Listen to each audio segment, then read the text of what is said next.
সেগুলো আপনি অ্যাকসেপ্ট কেন করেছেন, এক। আর দুই হচ্ছে ওই যে যেটা কথা আপনি বলেছেন বাতিলের বিষয়গুলো, সেই বাতিলের বিষয়গুলো আপনারা কি পরে জেনেছেন কিনা, আগে থেকে আপনি কথা বলবেন?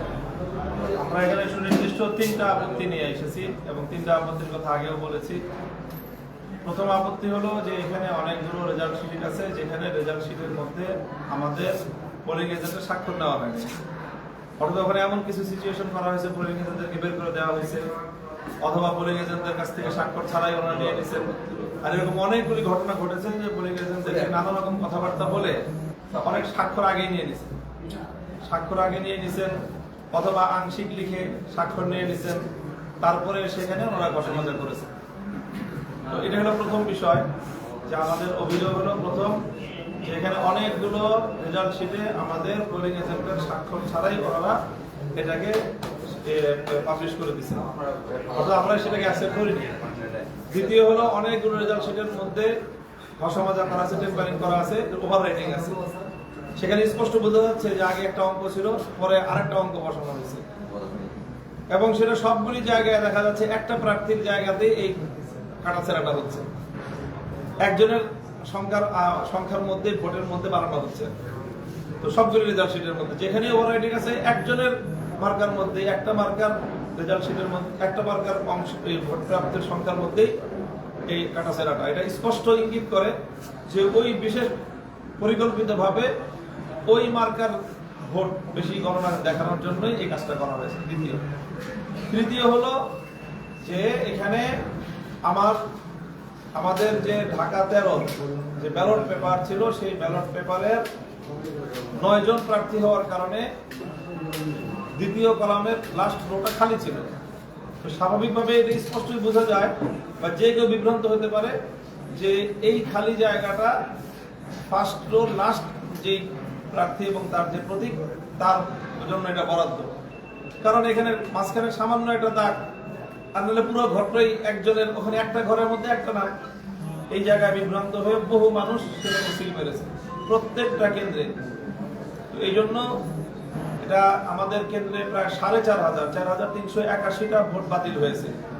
আর আমাদের দুই প্রতিদ্বন্দ্বীর মধ্যে সর্বশেষ নির্বাচন কমিশনের তাদের প্রকাশিত ফলাফল অনুযায়ী ভোটের ব্যবধান হলো 2320, আর সেখানে বাতিলকৃত ভোটের সংখ্যা হচ্ছে 4,381। আমাদের যে পর্যবেক্ষণ, তাতে এই বাতিলকৃত ভোটের 80 থেকে 90% ভোট এটা আমার ভোট, যেটাকে বাতিল করা হয়েছে।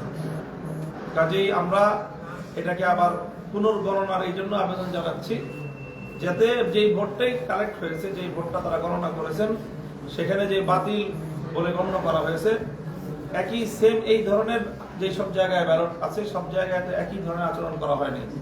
ঢাকা 8-এ বলা হচ্ছে যে সেই নির্বাচন কমিশনের রেফারেন্সে জনাব মির্জা আব্বাস সাহেবের ওয়াইফ বিএনপি নেত্রী আফরোজা আব্বাস সাহেবা উনি নিজে বলছেন যে নির্বাচন কমিশন এই ভোটটাকে কাস্ট করতে বলেছে, গণনা করতে বলেছে। কাজেই এইরকম একটা রেফারেন্স সহ ওনারা কাস্ট করতে বলছেন, এবং সেগুলো ওখানে কাস্ট হয়েছে, সেখানে গণনা করা হয়েছে। সেই জায়গায় আমরা কেন সেই ভোটটা পাবো না, এটা হলো আমাদের প্রধানত অভিযোগ। এখন অনেক প্রশ্ন করতেছেন যে আমরা সেখানে কেন অভিযোগ করি নাই। সেখানে অভিযোগ করি নাই দুইটা কারণে। প্রথম তো হলো আমাদের তো অনেক পোলিং এজেন্ট তো সেভাবেই কথা বলতে পারে না, ওনারা যেভাবে বলতে পারছেন, ওনারা প্রার্থী সহ ওনারা সহ নিজেরা ভোট গণনা কেন্দ্রে চলে গেছেন। মির্জা আব্বাস সাহেব নিজে ভোট গণনা কেন্দ্রে গেছেন, তার ভাগিনা স্পষ্ট বলতেছে, তার বক্তব্য মিডিয়াতে আসছে যে প্রার্থীকে তো সব জায়গায় নিয়ে যেতে পারবো না, তার মানে এক জায়গায় দুই জায়গায় গেছেন, কিছু জায়গায় গেছেন, যতটুকু প্রার্থীর পক্ষে সম্ভব হয়েছে সেখানে গেছেন। অন্য জায়গায় প্রার্থী নিতে যেতে না পারলেও প্রার্থী রিপ্রেজেন্টেটিভ গেছেন। আমাদেরকে তার সেই সুযোগ দেওয়া হয়নি। আমাকে এই যে রেসিডেন্সিয়াল মডেল কলেজে আমি 4:30 1 মিনিট পরে ওখানে ঢুকতে চেয়েছি, সেখানে আমাদের কাছে স্পষ্ট সংবাদ ছিল যে এখানে ব্যাপকভাবে অনিয়ম হচ্ছে। রেসিডেন্সিয়াল মডেল কলেজ ফুল বিশাল কেন্দ্র, এখানে 4টা কেন্দ্র একসাথে, এটার মধ্যে ব্যাপক ধরনের জালিয়াতি হয়েছে। আমাদের পোলিং এজেন্টদেরকে সেখান থেকে বের করে দেওয়া হয়েছে, এবং আমাকে সেখানে 4টার সময় 4:30টার সময় ঢুকতে দেয় নাই। অথচ মির্জা আব্বাস সাহেব তার ভোট কেন্দ্রে তিনি 7টার সময় ঢুকে গিয়ে তারা ভোট এই সকল বিষয়গুলি সেখানে প্রিজাইডিং অফিসারদের সাথে আর্গুমেন্ট করেছেন এবং সেখানে গণনা করতে বাধ্য করেছেন। তো আমরা তো লেভেল প্লেইং ফিল্ড পাই নাই, অন্য প্রার্থীরা যেটা পেয়েছেন। তো আমরা তো সেই এই জন্য আমরা তখন সেভাবে প্রোটেস্ট করতে পারি নাই। আমাদের রিপ্রেজেন্টেটিভ ছিল না, প্রোটেস্ট করার তো সেখানে প্রশ্নই আসে না। আর যেখানে রিপ্রেজেন্টেটিভ ছিল তারা সেই স্পেসটা পান নাই এবং আমাদেরকে সেভাবে অ্যালাউ করা হয় নাই। এই জাতীয় কারণে আমরা ওখানে আমরা এটা অভিযোগ করতে পারি নাই।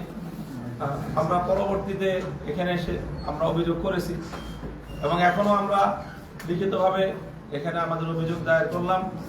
আমরা এটাকে সর্বশেষ পর্যায়ে পর্যন্ত এই লড়াইটা চালিয়ে যেতে চাই, কারণ যারা ভোট প্রদান করেছে তারা ভুল করলো কি করলো না সেটা যেরকম বিবেচ্য বিষয়। এখানে নির্বাচন কমিশনের ফলটা কি সেটা তো আমাদের বের করা দরকার। যদি নির্বাচন কমিশনের ভুলের কারণে কোনো ত্রুটি হয়ে থাকে, এর দায় কেন আমার ভোটার নেবে? এই দায় কেন জনগণ নেবে? জনগণের যারা কর্মচারী, জনগণের যারা নিয়োজিত নির্বাচন কমিশনের দায়িত্বশীলরা, তাদেরকে এই জন্য জবাবদিহিতা করতে হবে জনতার কাঠগড়ায়। এবং আমরা সেই জনতার কাছ থেকে, জনতার পক্ষ থেকে আমরা সেই জবাবদিহিতা ইনশাল্লাহ আদায় করে ছাড়বো, যে কোনো উপায় করবো। আচ্ছা, ওভারঅল নির্বাচনটা কেমন হয়েছে আপনার কাছে, কি মনে হচ্ছে? আপনাদের অনেক প্রার্থীও জিতেছে। ওভারঅল নির্বাচনটা হয়েছে হলো সহিংসতা মুক্ত, এটা সবচেয়ে বড় অ্যাচিভমেন্ট। দ্বিতীয় হলো যে মানুষের ব্যাপক উপস্থিতি, উৎসাহ ছিল, এটা দ্বিতীয় অ্যাচিভমেন্ট। 3 নম্বর অ্যাচিভমেন্ট হলো যে ভোট গ্রহণ সময়কালীন সময়টা, পূর্ণ ভোট গ্রহণকালীন সময়টা শান্তিপ্রিয় ওভারঅল ছিল মোটামুটি, এটা তৃতীয় অ্যাচিভমেন্ট। কিন্তু চতুর্থ যে জায়গাটা, ভোট গণনার সময় যে ইঞ্জিনিয়ারিংটা হয়েছে সেটাকে কোনোভাবেই রোধ করা যায় নাই, বরং সেটাই আসলে খুব পরিকল্পিতভাবেই করা হয়েছে মর্মে আমাদের কাছে বিভিন্নভাবে আমাদের কাছে এটা প্রতীয়মান যে খুব সুপরিকল্পিতভাবে, পূর্ব পরিকল্পিতভাবেই যে সারাদিন স্বচ্ছ পরিবেশ দেখানো হয়েছে, সারাদিন পরিস্থিতি শান্ত রাখা হয়েছে, কিন্তু ভোট গণনার সময় মূল সময়টায় যা করার তাই করে দেওয়া হয়েছে এবং যার কারণে গণমতের প্রকৃত প্রতিফলন এই নির্বাচনের রেজাল্টের মাধ্যমে হয়নি।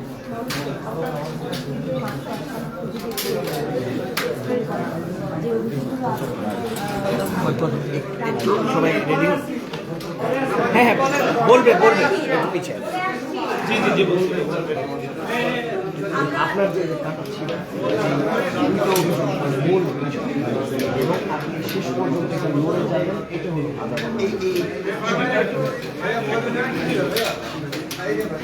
রেডি।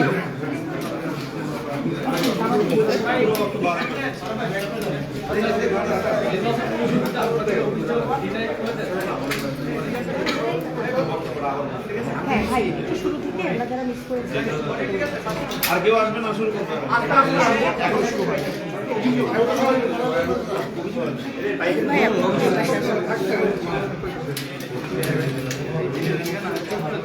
আর ব্যাকপ্যাক অন করে দাও। দেখি আপনারা একটু পাশে চাপেন ভাই, ক্যামেরা পাচ্ছে না। ব্যাকপ্যাক অন করো, একটু ওই পাশে যাবেন, কারণ মোবাইলের জন্য দেখা যাচ্ছে না। ওইদিকে ওইদিকে চাপ, হ্যাঁ ওইদিকে চাপ।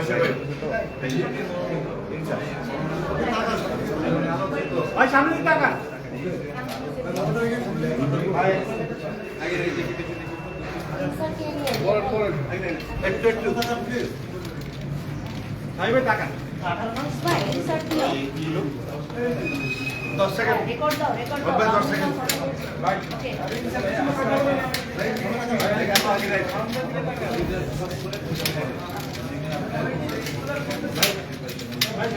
মোবাইলে পিছনে দেয় ভাই, ভাই এটা হয়ে যাবে।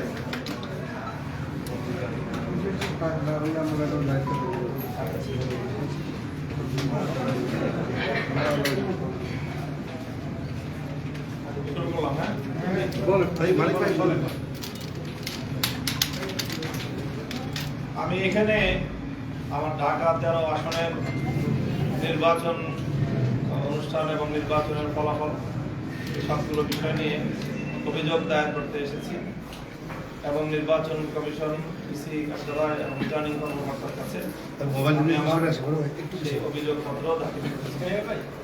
আমার প্রধানত অভিযোগ হলো যে আমার আসনে ঢাকা 13 আসনে নির্বাচনের যে ফলাফল, জনগণের যে মতামত, সেই মতামত রেজাল্টের মধ্যে এবং এই নির্বাচন কমিশনের পক্ষ থেকে পরিবেশিত যে ফলাফল প্রকাশিত সেই ফলাফলের মাধ্যমে জনগণের প্রকৃত মতামতের প্রতিফলন ঘটেনি। তার কারণ আমাদের কাছে বেশ কিছু প্রমাণ রয়েছে, যে প্রমাণের মাধ্যমে আমরা এটা বিশ্বাস করছি, বিশ্বাসযোগ্য প্রমাণ। সেই প্রমাণের ভিত্তিতে আমরা বিশ্বাস করছি যে এখানে আমাদের যে প্রকৃত যে ফলাফল সেটা থেকে আমাদেরকে বঞ্চিত করা হয়েছে।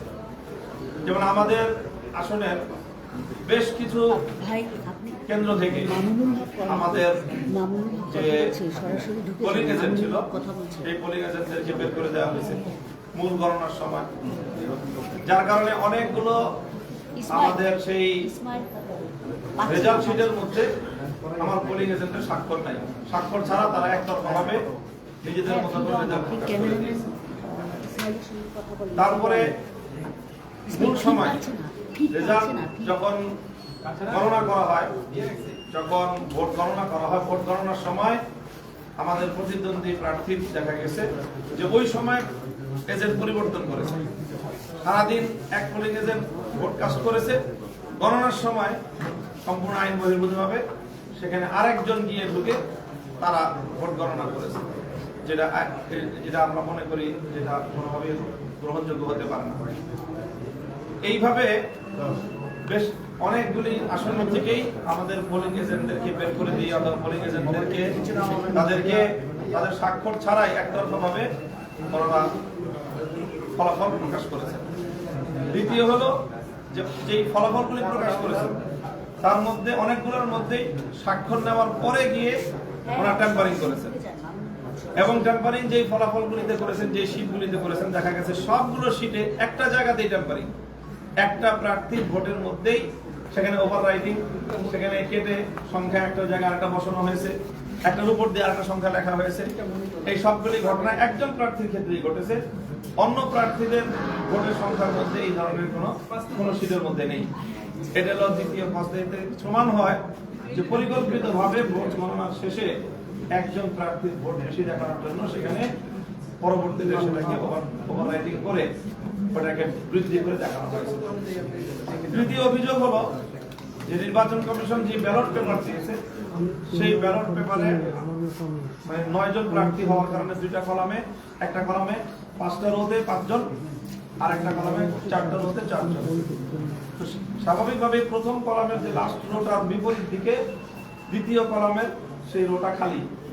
তো খালি থাকার কারণে এটাকে লাস্ট কলামের যে বাম দিকের যে রোটা, ওইটার বরাবর একটা ঘর বলে মনে হয়। একটা ঘর বলে মনে হওয়াতে গণভোটের মধ্যে যেরকম হ্যাঁ না বাম পাশে লেখা ছিল, সিল মারার জায়গা ডান পাশে ছিল খালি জায়গা। তো ঠিক ওরকম একইভাবে যদি কেউ চিন্তা করে থাকে গণভোটের মতো করে যে বাম পাশে প্রার্থী এবং প্রতীক, ডান পাশে তার খালি ঘর, সেখানে তাকে সিল মারতে হবে। তো সেইভাবে সিল মেরেছে প্রচুর ভোটার, এটা আমাদের কাছে প্রুফ আছে যে অনেক ভোটার সেখানে সিল দিয়েছে, এবং প্রতিটা ভোট কেন্দ্রে এই পরিমাণ ভোট এই কারণে বাতিল হয়েছে, যেটার সংখ্যা আমাদের সাথে যদি যুক্ত করা হয় তাহলে অনেক ব্যবধানে আমরা এখানে বেশি ভোট পাই। তো আমাদের কাছে এটা প্রমাণ রয়েছে যে নির্বাচন কমিশনের পক্ষ থেকে অন্য আসনে, যেমন ঢাকা 8 আসনের ব্যাপারে একই সেম কেসটা হয়েছে মির্জা আব্বাস সাহেবের ক্ষেত্রে, ধানের শীষের প্রতীকে, যে সেখানে তার ফার্স্ট কলামের লাস্ট রোতে মির্জা আব্বাস এবং সাহেবের নাম এবং ধানের শীষ, আর বিপরীত দিকে দ্বিতীয় কলামের লাস্ট রোটা খালি। তো সেখানে যেই সিলগুলি পড়েছে সেই সিলগুলোকে ধানের শীষের এই ভোট বলে গণ্য করার মর্মে নির্বাচন কমিশনের সিদ্ধান্ত আছে বলে আফরোজা আব্বাস সাহেব, যিনি বিএনপি নেত্রী, তার পক্ষ থেকে মিডিয়াতে স্পষ্ট ব্রিফিং আছে। তো এই সকল কারণে আমাদের আসনে ভোটের ব্যবধান হলো মাত্র 2320টি ভোট, আর আমাদের এই ভোট বাতিলকৃত ভোটের সংখ্যা আমার আসনে 4381। তো আমরা যেটা ধারণা করছি যে 4381-এর মধ্যে মোর দেন 80% ভোট, এটা আমার সেই ধরনের ভোট যেই ভোটটা নির্বাচন কমিশন বিভ্রান্ত করেছে জনগণকে, এবং সেই জনগণকে বিভ্রান্ত করার দায় আমি মনে করি জনগণের কাঁধে না চাপিয়ে নির্বাচন কমিশনের নিজেদের কাঁধে এটা দায় নেওয়া উচিত। এবং এখানে যে নির্বাচন কমিশনের যে বিধি আছে, সেই বিধিতে এটা আছে যে যদি কোথাও সিল পড়ে, সেই সিলের কোন প্রার্থীকে ভোট দিতে চেয়েছে প্রার্থী ভোটার, সেই তার ইচ্ছাটা যদি শনাক্ত করা যায় যে সে এই প্রার্থীকে ভোট দিতে চেয়েছে, তাহলে সেই ভোটটা সেই প্রার্থীর ঘরে কাউন্ট হওয়ার কথা। এই বিবেচনায় আমি মনে করি যে আমার এই জাতীয় ভোট যেগুলো বাতিল করা হয়েছে সেগুলো আবার রিকাউন্ট করে সেগুলোকে যদি গণনা করা হয়, তাহলে ভোটের যে হিসাব সেই হিসাব থাকবে না। এখানে ওভাররাইটিং করে যেই পরিমাণ ভোট বাড়ানো হয়েছে সেটা এবং যেই পরিমাণ ব্যালট বাতিল করা হয়েছে, এই দুটো যুক্ত করলে আমার ধারণা যে 5,000 ভোটের ব্যবধান আমার পক্ষে হবে। তো এই হলো অবস্থা। যেই অবস্থার প্রেক্ষিতে আমি তাৎক্ষণিক ওই দিন রাতেই এসে নির্বাচন কমিশনকে অবহিত করেছি, আমাদের এই যে রিটার্নিং কর্মকর্তাকে অবহিত করেছি, এবং ইসি সচিবের সাথে আমি কথা বলেছি, এবং সেটা ওনাদের সাথে কথা বলার পরে এখন আরো প্রুফ সহ যাবতীয় সকল কাগজপত্র ডকুমেন্ট সহ আমরা সেগুলো তাদেরকে সাবমিট করলাম। এখন আমাদের পরিষ্কার কথা যে যেই ভোটাধিকার প্রতিষ্ঠা করার জন্য, জনগণের ভোটাধিকার সংরক্ষণ করার জন্য যে আমাদের সংগ্রাম, আমাদের যে আন্দোলন, সেই আন্দোলন এবং সংগ্রামকে সফল করতে হলে জনগণের ভোটাধিকারকে যদি সংরক্ষণ করতে হয়, তাহলে আমাদের এই আন্দোলন থেকে পিছিয়ে আসার কোনো সুযোগ নেই, এবং যে কোনো ভাবে আমরা এই অধিকারটা প্রতিষ্ঠিত করেই চাই। ইসি আপনাদেরকে কি উত্তর দিয়েছে, আপনি কি বলেছেন? ইসি তো কোনো সন্তোষজনক। আপনারা তো যেমন দেখেছি আমরা ভোটের দিন রাতে আপনি শীর্ষাতে এসেছিলেন এবং আজকেও এসেছেন, সেদিন নিশ্চয়ই বলা হয়েছিল যে তথ্য প্রমাণ সহ আসার জন্য এসেছেন। আপনার কি মনে হচ্ছে, আসলে কি আপনার পক্ষে রায় আসতে পারে কিনা? এখানে এখন রায় আসতে পারে কিনা, এখন এই মুহূর্তে আমরা চিঠি দিলাম, দেওয়ার পরে আমি একটু যোগ করি, গেজেট প্রকাশ হয়ে গেছে, গেজেট প্রকাশ হয়েছে, তাহলে ইসি আপনাদেরকে এখন পর্যন্ত কি উত্তর দিয়েছে, এবং আপনারা 11 দলীয় জামাত সেক্রেটারি মেনে নিয়ে তারা সংসদ সদস্য বাড়াবে, এই দুটো বিষয় একটু ক্লিয়ার করি। 11 দলের জোট এবং ইসি গেজেট প্রকাশ করে ইসি ইসি তো গেজেট প্রকাশ করেছে ইসির মতো করে, আর আমরা আগে আমাদের অভিযোগ দায়ের করেছি, অভিযোগ মৌখিকভাবে জানিয়েছি এবং আমাদের বক্তব্য দিয়েছি। এখন আমাদের এই সকল গ্রুপগুলো সংগ্রহ করতে সময় লেগেছে, এর মধ্যে ইন দ্য মিন টাইম তারা গেজেট প্রকাশ করে দিল, এবং গেজেট প্রকাশ দেওয়া করার ক্ষেত্রেও আমার কাছে মনে হলো যে এক ধরনের তারা এখানে মানে কিছুটা রহস্য রেখেছে। আমরা কালকে রাত্রে যোগাযোগ করেছি যে আমরা কখন গেজেট প্রকাশ করতেছি, তো ধারণা দিল যে রবিবার আগে তো হওয়া সম্ভব না, কিন্তু মধ্যরাতে দেখা গেল যে গেজেট তারা প্রকাশ করে দিয়েছে। আমার কাছে মনে হচ্ছে এটার মধ্যেও যে এক ধরনের তাড়াহুড়া করে গেজেট প্রকাশ করলো। এরপরও আমরা আইনের প্রতি শ্রদ্ধাশীল থাকতে চাই, এবং সেই জায়গা থেকে আমরা এখানে আমাদের অভিযোগপত্র রিটার্নভাবে দাখিল করলাম, এবং যদি এখানে ওনারা এটা আমলে না নেন এবং এর যদি কোনো বিহিত নির্বাচন কমিশন না করে, কারণ আমরা তো যথাসময় নির্বাচন কমিশনের পক্ষ থেকে ফলাফল ঘোষণা করার অনেক আগেই আমি আমার অভিযোগ এখানে জানিয়েছি তাদেরকে। অভিযোগ জানানোর পরেও তারা যদি কোনো এটাকে আমলে না নেন, তাহলে সেই ক্ষেত্রে আমাদের কাছে দুটো রাস্তা খোলা থাকে, একটা হলো রাজপথ আর আদালত। তো আদালতে তার উপরের প্রশ্ন, কারণ এই গেজেট প্রকাশ করার প্রেক্ষিতে আরো কার্যক্রম হবে, আদালত খুলবে, তারপরে সেই আদালতের মাধ্যমে পরবর্তী এই পদক্ষেপ নেওয়া হবে। আদালত বন্ধ থাকা অবস্থায় নির্বাচন করে সবকিছুর পরে গেজেট প্রকাশ করে এখন ওনারা আমাদের জন্য রাস্তা যদি বন্ধ করে দিতে চায়, তাহলে আমাদের কাছে রাজপথ ছাড়া বিকল্প কোনো পথ থাকবে না, এবং হয়তো সেক্ষেত্রে আমাদেরকে বাধ্য হয়ে মাঠে নামতে হবে। আরেকটি বিষয় সম্পূরক, সেটি হচ্ছে আপনি তো বেশ কিছু তথ্য প্রমাণ দিয়েছেন নির্বাচন কমিশনকে, নির্বাচন কমিশন কি সন্তুষ্ট হতে পেরেছে কিনা আপনাকে, বা নির্বাচন কমিশন লাগবে আপনার? না, নির্বাচন কমিশন তাদের কোনো মন্তব্য আমাদের কাছে জানায়। নির্বাচন কমিশন বলতেছে যেটা আমার বিষয় না, এটা রিটার্নিং কর্মকর্তার সাথে কথা বলে, রিটার্নিং কর্মকর্তা বলতেছে এটা আমাদের বিষয় না, এটা প্রিজাইডিং অফিসার যা বলবে আমরা তাই করবো। অর্থাৎ কেউ দায়িত্ব নিচ্ছে না, নির্বাচন কমিশনও দায়িত্ব নিচ্ছে না, রিটার্নিং কর্মকর্তাও দায়িত্ব নিচ্ছে না, তারা চাপায়া দিচ্ছে প্রিজাইডিং অফিসারের উপর। আর প্রিজাইডিং অফিসার কি করেছে, প্রিজাইডিং অফিসার করেছে না আমার এজেন্টদেরকে বের করে দিয়ে উনি ওভার রাইটিং করে ওনারা ফলাফল আমাদের মধ্যে করে প্রকাশ করে দিলেন। এরকম বেশ কয়েকটি অভিযোগ আছে। এখন 11 দল অর্থাৎ জামাত আমির বা 11 দল জোটের আমাদের জোটের চিন্তা যেটা গতকালকে আমরা বলেছি যে আমরা দেশে কোনো অস্থিতিশীল পরিবেশ সৃষ্টি হোক সেটা চাই না। যেভাবে হোক নির্বাচন হয়েছে, এই নির্বাচনের প্রেক্ষিতে আমরা দেশটা সামনের দিকে এগিয়ে যাক। সরকারের দলে যারা এসেছে, বিরোধী দলে যারা এসেছে, তারা তাদের ভূমিকাটুকু পালন করার সুযোগ পাক, সেই ব্যাপারে আমরা পজিটিভলি চিন্তা করছি। তবে আমাদের এই বিষয়গুলো দ্রুত সুরাহা করার উদ্যোগ নিতে হবে এবং আমরা সেটাকে আরো বলিষ্ঠভাবে ইসিকে আনুষ্ঠানিকভাবে আজকে বলবো এবং এরপরে আমরা মাঠেও যাব এবং আমাদের স্বাভাবিকভাবেই যদি আমাদের পরিবেশ থাকে, সারা দেশে হামলা হচ্ছে, আমাদের ভোটারদেরকে ভয়ভীতি প্রদর্শন করা হচ্ছে, খুন পর্যন্ত করা হয়েছে আমাদের জোটের সমর্থকদেরকে। তো এই জাতীয় কার্যক্রম যদি পরিচালিত হতে থাকে তাহলে তো আমাদেরকে ভাবতে হবে যে আমরা আসলে কতটুকু পর্যন্ত যেতে পারবো। আমাদের সদিচ্ছা আছে সবকিছুকে সহযোগিতা করার এবং সর্বোচ্চ ছাড় দেওয়ার, কিন্তু আমাদের এই উদারতাকে দুর্বলতা ভাবলে চরম ভুল হবে। যে আমরা এই ব্যাপারে আমাদের 11 দলের জোটের মধ্যে মজবুত দৃঢ়তা, আমাদের নিজেদের মধ্যে পারস্পরিক এই ব্যাপারে আমরা অত্যন্ত দৃঢ় মনোবল এবং আমাদের সংহত যে আমরা এই জনগণের ভোটাধিকার সংরক্ষণ করার জন্য আমরা যা করতে হয় সেটি করব। Thank you.